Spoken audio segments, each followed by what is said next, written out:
Hello, I'm so happy today to introduce you to my old friend. We can say that, can't we, Diana? Yes. Diana Stuhr. I met Diana in Guatemala. I think we were in Guatemala or before we went down there. We went on a Central American mission trip for the summer. I think it was for the summer with PMT, which was Practical Missionary Training. And Diana, I just adored her because she's so hilarious. And she is still pretty funny. Actually, I came across a poem she sent me one time because we talked about, are we ever going to get married? And the poem was, "Oh, Unknown Man." Do you remember that? Yes, and it comes from a book. Actually, it's not my poem that Yes, I wrote, but it comes from a book entitled Old Maid is a Dirty Word. Old Maid is a Dirty Word. That's right. Yeah. And I thought this is so politically incorrect because everybody says, "Oh, I don't need to get married." Well, we don't need to, but we wanted to. And Diana would say, "Oh, she would say, I feel so sorry for that man who hasn't met me yet." And we would talk that way. And my mother would roar. She loved Diana too. Well, shortly after that time, I don't know how many years, Diana joined Wycliffe Bible Translators. And so I'm just going to let her, Diana, just tell us a little bit about yourself, where you're from, what you do now, and what you did while you were full-time, maybe over in the Philippines. So talk about that, and then we'll get into legacy questions in a little bit. Welcome. Okay. Thank you. Thank you, Sue. I worked with Wycliffe Bible Translators in the Philippines for 34 years. I live in a retirement community, Wycliffe's retirement community in Waxhaw, North Carolina. And I'm continuing to work for Wycliffe. I work in the office of our retirement community as an administrative assistant. I was doing that most of the years that I worked in the Philippines. When you're a support worker, you do just about every job there is to do. So I think I've done probably almost all of them. I taught second grade. People who know me would die because I don't like children who are shorter than I am. So yes, I taught second grade for about 2 months in an emergency measure in Papua New Guinea. So yes, we do anything God asks us to for a short time. That's kind of I taught 6th through 8th grade English also, and I'm not even a teacher. So yeah, good for you. As I stepped in to help out. So yeah. There's a story there, a story of surrender right there. I also served as a nurse. I was a nurse before I joined Wycliffe, and I served both in Guatemala and in Ethiopia. In Ethiopia with World Vision, and in Guatemala with Central American Mission in their medical work that they had going there. So I forgot that. We are old friends. Yes. Okay, so you're still working at the retirement base right now. What's your favorite part about your job right now? I think my favorite part about my job is I get to plan all the events for the seniors. And that certainly is something that I really love. So I have fun creating and planning parties. So that's why you're doing party person. If you want to read some really great devotional writing, and then all the fun things that retired missionaries do, you can I can send you her email address. I guess I could put that in show notes. Is that all right with you? Okay. Because Diana is such a good writer, and we were just talking about that before we started recording, but she's always having these hilarious parties, and she's very creative. And we did some of those parties, didn't we, when we were in Guatemala? Yes. Oh, yes. I think we kind of shocked the older missionaries in our younger days. Oh my gosh. So one of my favorite parties that I have ever done is an old folks party. It only works when you're 30. Yeah. My friends came as they imagined, I think it was my 30th party, and they came as they imagined they would be 50 or 40 years hence. Yeah. So that would mean they were in their 70s. They came in walkers, some came in wheelchairs. Yeah. They got new names like Bertha and Hazel and George and Mabel, names like that. So anyway, that's where I learned. One of my friends wrote on her card, because they answered questions on a card. And one of the questions was, "What do you want written on your tombstone?" I don't think this is very original, but she wrote, "I told you I was sick." And that's what I'm determined to write on mine if I had one. Well, you know what? We do laugh a lot together, and I think Christians can get the reputation of being dour. And I don't think Jesus wants to be represented. Yeah. Oh my gosh. Well, I'm glad that they found that role for you, or you just made it up, as I am going to be in charge of events. Did you just tell them that's what you wanted to do? Oh dear. Well, that's great. Yeah. Okay. Well, as far as legacy, what legacy do you want to pass down to those who know and love you? Well, I'd like for people to say she loved Jesus. Hmm. She lived and moved and had her being in him. When we had some Filipinos visit, who were language helpers of one of my friends, visit the United States, they hung out with a lot of believers in the United States. And one of their observations was that Christians never talk about Jesus Oh, wow. except on Sunday. And so I want my legacy to be that I talk about Jesus all the time, that Jesus just is a part of my natural conversation, Mm-hmm. that I am looking for Jesus' presence and then noting it out loud to other people. I also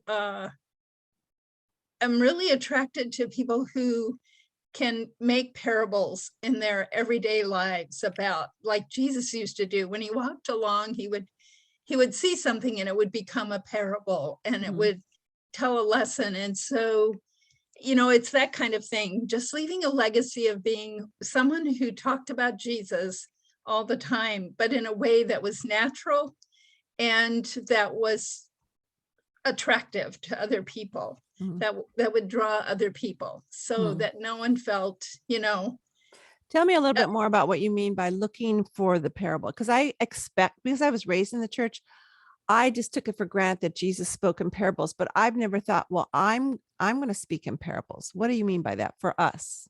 Okay, well, I can tell you a story of a friend of mine because it was recent and it just struck me. So he was parked in a gas station, and he noticed at the pump across from him, there was a big orange cone in the first pump, and there was an older man at the second pump, and then there's these long line of cars waiting for gas behind this elderly man. The car that filled up in front of him moved on, and he moved up, but he didn't move up all the way to the first pump because he could see the orange cone, but no one behind him could. Oh. So my friend was watching the man in the car right behind, the young man in the car right behind him. And he was honking his horn, and he was getting more and more angry, and so on and so forth. Well, that's a parable. That's a picture of, sometimes you don't know what's happening in people's lives. You don't know the obstacles they're seeing that you can't see, or why they're doing what they're doing. But so step back and pause and say, maybe I don't have the whole picture here. That's a parable. Yes, it is. That's like saying, okay, this is a lesson. So it's seeing those lessons all around you. And sometimes when I'm with little kids, I'll point out things that I see that are lessons. Do you notice what's going on over there? Let's watch and see what happens. Let's see what we can learn from this, what's happening over here. So yeah, it's more that kind of thing, just looking for the lessons and looking for what you can learn all around you and what the Lord would want you to see and observe that could be helpful to you in your own growth. And if someone has not thought about living that way, what would you suggest how they could start living that way? What would they need to do? Well, I would certainly pray. Okay. The first thing is I pray in the morning. I say, Lord, help me to see. Help me to see. One year I knew that I was going through the world blind. And so I asked the Lord to help me every day to see something that moved me emotionally, that touched my heart. And then to see things that he wanted me to learn from, to show me lessons. And he began to do that. And I have all kinds of, my love for photos and camera work and stuff came out of that. So many other things came out of that, but I would begin with praying and then just looking. just keeping your eyes open, stopping and noticing. I think that's the big thing, is we don't stop and notice. Mm. We don't take the time. We're just rushing here and there and kind of, like horses with their little blinders on, going through the world. I find I'm that way when I have too much on my to-do list, Diana. When I mean, you know me, I'm pretty productive and I'm young acting, even though I'm not young.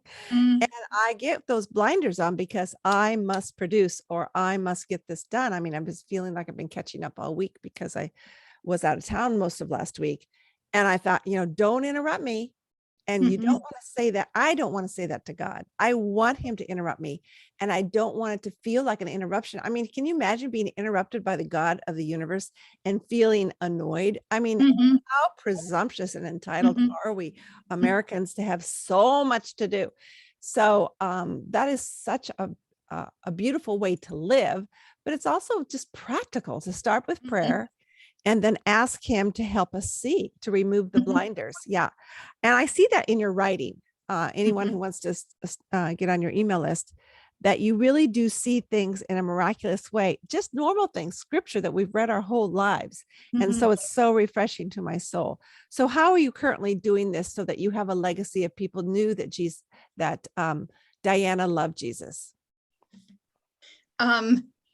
Well, I think part of it is, like I said, just talking about Jesus, just bringing him into conversation very naturally. And not just around the missionaries. Oh, no. Okay, so give me an example. Someone said to me the other day, they said, I don't know where I'm going, kind of in a joking little way. And I said, I'm going to heaven. What about you? Are you going there too? I mean, it's like those kinds of things. It's like just natural. It's like if someone says something, the Lord, just because I'm trying to stay focused on the Lord, I'll just think of, a comment that they can just shrug off. Yeah. Or we can have we can talk more. But it's just kind of an opportunity and an open door. It's just out there. Throw it out there, and hey, if you want to say more about it, fine. If you don't, that's fine too. We'll just move on. But finding those ways to do that in a very natural way. So without being obnoxious, without being obnoxious. Just in the it can just be a joke, or a neighbor was helping us one time, and I knew his religious background was Mormon, but that he was no longer Mormon. And so he was helping us so much. I go, what are you trying to do? Earn your way to heaven? I just said that. He just looked at me really strangely, but we're friends, so like it was a joke, and I didn't mean it but when you're raised a certain way, you do think and act a certain way. And I thought, this is not going to do it for you, honey, but thank you for your help. Yeah. Well, that is so great. Now, did you have to make any changes? Because you said at one point you were living blind. I'm not sure everybody caught that, but she said, Lord, I was living blind. Now open my eyes to see. So what changes did you have to make, or obstacles did you need to overcome to make this way of seeing happen? There was a book called A Way of Seeing, isn't there? Yeah. Oh gosh, I could go up now. I've got a whole nother thing I could go off on, but I'm not going to. But I don't mind. Oh gosh, it was just so fun. Tell me. Blindfold yourself and try to eat dinner. Have someone feed you. Did you do that? Oh my gosh, it's so fun. There's a place in Atlanta where you can go and be blind for a day, and you have guides that take you through all these experiences through the day. How? Now I can't remember what it is, but it's blind people who are your guide, and you are blindfolded. The really fun thing about it is you don't know if they're black or white. Yeah. You don't know if you can tell probably if they're a male or female, but you can't see them. So you have no preconceived things that you're doing as you interact with these people. I just think it sounds absolutely fascinating to me. But anyway, that came out also of that time of wanting to see. I had to be intentional. So these are some of the things I did intentionally because I wanted to see. One was, I wanted something to move my heart every day. In other words, I wanted to see something and be able to journal. This moved me in some way touched my heart. Mm. I felt like if you lined up a clerk who had waited on me at a store with a whole bunch of others, I wouldn't be able to pick out the one who had just waited on me. Mm. I couldn't do that. So I wanted to notice the person. If they had a name tag, I wanted to call them by name, and then silently to pray a blessing over them. So every grocery line I go through, and now it's just habitual, I still do this. So I wanted to do that. That was another thing that I saw that I wanted to really see Mm-hmm. and not be blind about. So those were two very intentional things that I did that I'm still doing. And then out of that, photography, a love for photography came. And I began to notice a lot of things in my world that I hadn't seen before. Now, that wasn't particularly intentional about it, but I became aware that I was seeing things other people don't really pay any attention to. Like I was stopped a few weeks back, I was stopped at a stop sign in our town, and this whole flock of birds came up over the car. I mean, it was Wow.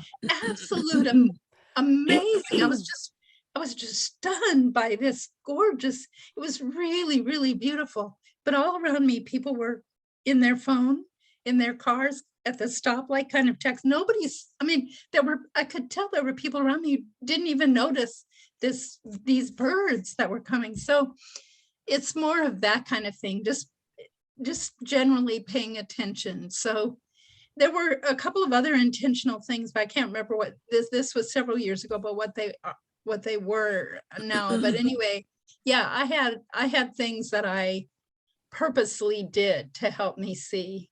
Did it? But then I did all the senses, Sue. That was my first one. Oh, okay.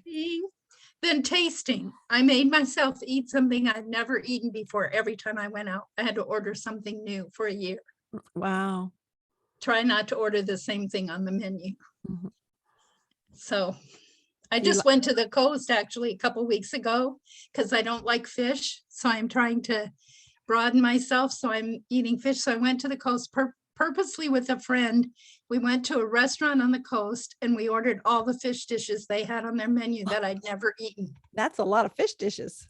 Well, it wasn't because they didn't have that much variety. Oh, okay. But yeah, we had an appetizer, we had a salad, we had a main course, and we had dessert. Of course, wasn't fishy, thankfully. But anyway, we had. Did you like any? Did you like any of it? Oh my goodness, the blue crab soup, or the she crab soup with blue roe. I think it was she crab soup. Amazing. She crab, amazing.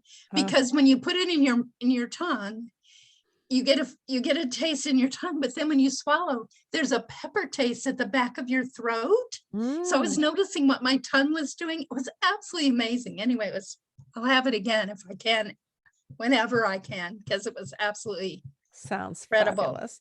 So tasting, a way of seeing, and then the other senses, a way of hearing. Okay, I did hearing. Mm-hmm. Yeah. Did you do them all at once, or did you pick a year? No, a year. I did them for a year. Yeah. Oh, all of them for a year. Mm. Yeah. And how did that change your relationship with God, or did it affect it? Oh, yeah. How so? Oh, yeah. There are just a lot of different ways. I think that each year just gave me a deeper appreciation for the world that the Lord has made.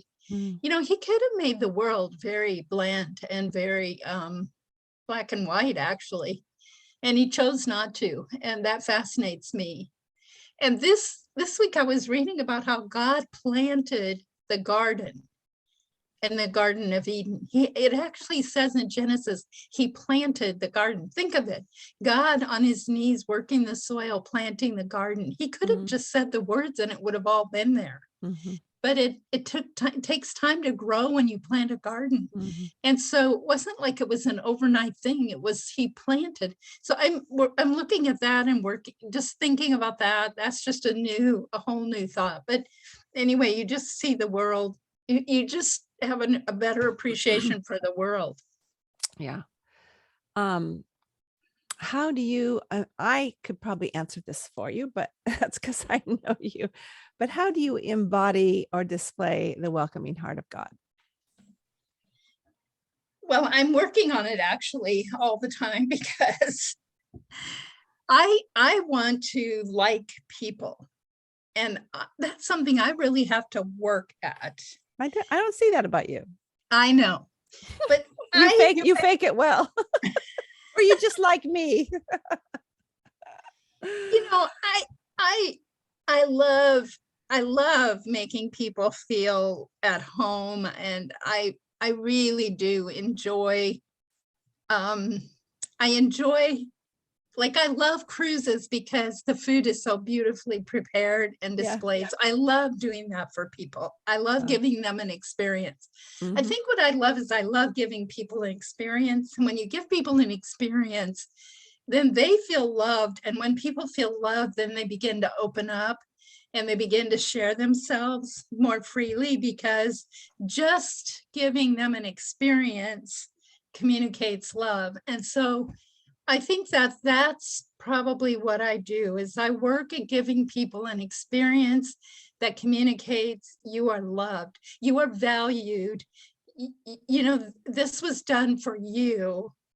A friend came over last week, and I'd served passion fruit mousse that I'd made, and I put it on a plate, and I had little raspberries around it. And anyway, she just said, "This is just beautiful." It was simple, wasn't much, and it tastes. She said, "This is just perfect." Anyway, we had a wonderful time of talking and sharing. But I think that the sense, the plate coming out and just seeing it and then tasting it, that it doesn't have to be big or extravagant, but just the little things that you do to say, I want to make this really special for you. And Which is a beautiful way of looking at hospitality. I speak a lot about the difference between hospitality and entertaining. And someone who would only do entertaining might look at what you're saying and go, well, that's what I do. I do things really spectacularly in a simple way that makes that, but the difference is, in entertaining, it's really reflecting on yourself. I mean, I don't see you saying, I'm going to make this passion fruit dessert so that she will see I'm such a great person. You're doing it. See, so we can still do beautiful things. We don't have to be slovenly in our preparations. We can do beautiful things. We don't have to make them elaborate, because that's a stress that God has not placed on us.